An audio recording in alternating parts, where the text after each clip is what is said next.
శ్రీకృష్ణ పరమాత్మ అర్జునికి ఉపదేశించిన ఆధ్యాత్మిక వైభవం శ్రీమద్ భగవద్గీత. సకల మానవాళికి ఇహలోక పరలోక శుభాలను కలిగించేది, మానవ జన్మను సార్థకం చేసేది శ్రీమద్ భగవద్గీత. అటువంటి భగవద్గీతా యజ్ఞాన్ని కొనసాగిద్దాం, తరిద్దాం. ఓం నమో భగవతే వాసుదేవాయ. నారాయణుడైన ఆచార్య శ్రీకృష్ణ పరమాత్మ నరుడైన అర్జునుడికి ఉపదేశించిన శ్రీమద్ భగవద్గీత విశ్వమానవాళికి అమృత సందేశం. అటువంటి పరమ పవిత్రమైన శ్రీమద్ భగవద్గీతలో 6వ అధ్యాయం ఆత్మ సంయమ యోగం. శ్లోకభావ అమృతవాహినికి స్వాగతం. శనై శనేరు పరమేత్ బుద్ధ్యా ధృతి గృహీతయా ఆత్మసంస్థం మనః కృత్వా నకించిదపి చింతయేత్. ధైర్యంతో కూడిన బుద్ధి చేత మెల్లమెల్లగా బాహ్య ప్రపంచం నుండి మనసును మరల్చుకొని అంతరంగంలో విశ్రాంతి పొందాలి.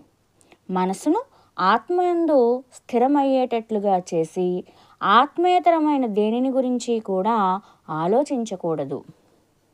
యతో యతో నిశ్చరతి మనశ్చంచలమస్థిరం తతస్థతో నియమ్యైతత్ ఆత్మన్యేవ వసంనయేత్. చపల స్వభావం కలది, నిలకడలేనిది అయిన మనసును ఏ ఏ విషయాల్లో సంచరిస్తుందో ఆయా విషయాల నుండి మరల్చాలి, ఆత్మకి ఆధీనం చెయ్యాలి. ప్రశాంత మనసం హ్యేనం యోగినం సుఖముత్తమం ఉపైతి శాంతరజసం బ్రహ్మభూతమకల్మషం. మిక్కిలి శాంతమైన మనసు కలవాడు, రజోగుణ వికారాలు లేనివాడు, బ్రహ్మభావాన్ని పొందినవాడు, దోషరహితుడు అయిన యోగిని సర్వోత్తమమైన ఆత్మానందం చేరుతున్నది కదా. అంటే ఆ యోగి ఆత్మానందాన్ని పొందుతున్నాడు కదా అని పలికారు. యుంజన్నేవం సదాత్మానం యోగి విగత కల్మషః సుఖేన బ్రహ్మ సంస్పర్శం అత్యంతం సుఖమశ్నుతే.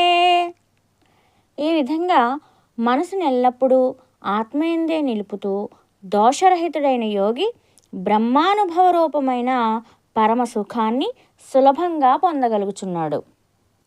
సర్వభూతస్థమాత్మానం సర్వభూతాని చాత్మని ఈక్షతే యోగయుక్తాత్మా సర్వత్ర సమదర్శనః. యోగంతో కూడిన మనసు కలవాడు, సమస్త చరాచర ప్రాణులలోనూ సమదృష్టి కలవాడైన యోగి తనను సమస్త ప్రాణికోటిలో ఉన్నవాడిగా, సమస్త ప్రాణికోటి తనయందు ఉన్నట్లుగా చూస్తున్నాడు. యో మాం పశ్యతి సర్వత్రా సర్వం చ మయి పశ్యతి తస్యాహం న ప్రణశ్యామి సచ మే న ప్రణశ్యతి. ఎవరు సమస్త భూతములందు నన్ను చూస్తున్నారో, ఎవరు సమస్త భూతములను నాయందు చూస్తున్నారో అట్టి వారికి నేను కనపడకపోను, నాకు అతడు కనపడకపోడు, అనగా నేను అతడికి ప్రత్యక్షమవుతాను. సర్వభూతస్థితం యో మాం భజత్యేకత్వమాస్థితః సర్వథా వర్తమానోపి స యోగి మయి వర్తతే. ఎవరు సమస్త భూతములలో నన్ను అభేద బుద్ధి కలిగి సేవిస్తున్నారో అట్టి యోగి ఏ విధంగా ప్రవర్తించినా నాయందే ఉంటాడు. ఆత్మౌపమ్యేన సర్వత్రా సమం పశ్యతి అర్జున సుఖం వా యది దుఃఖం స యోగి పరమో మతః.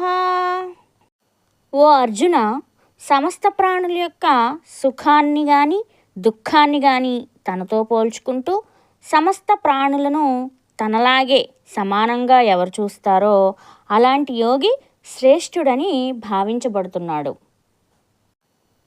అర్జున ఉవాచ యోయం యోగస్త్వయా ప్రోక్తః సామ్యేన మధుసూదన ఏతస్యాహం న పశ్యామి చంచలత్వాత్ స్థితం స్థిరాం.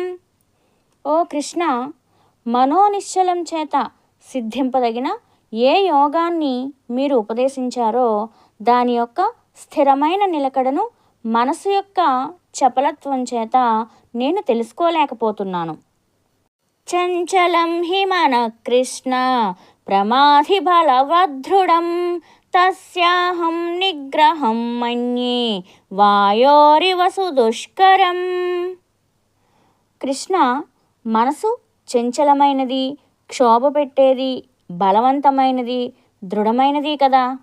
కాబట్టి మనసును నిగ్రహించడం గాలిని అణిచిపెట్టడం వలె మిక్కిలి కష్టసాధ్యమైనదని నేను భావిస్తున్నాను అని శ్రీకృష్ణ పరమాత్మతో అర్జునుడు పలికారు. శ్రీ భగవానువాచ అసంశయం మహాబాహో మనో దుర్నిగ్రహం చలం అభ్యాసేన తు కౌంతేయ వైరాగ్యేణ చ గృహ్యతే.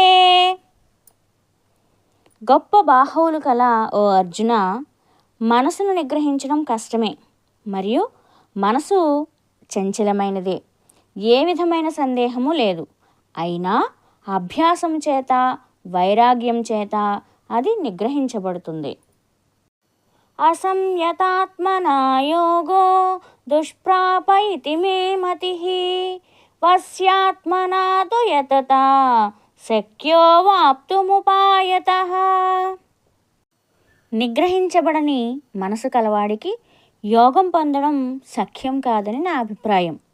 స్వాధీనమైన మనసు కలిగి ప్రయత్నించి వారి చేత కానీ ఉపాయం చేత కానీ యోగాన్ని పొందడం సాధ్యమేనని నా అభిప్రాయం అని శ్రీకృష్ణ పరమాత్మ అర్జునుడికి ఉపదేశించారు. శ్రీకృష్ణార్పణమస్తు.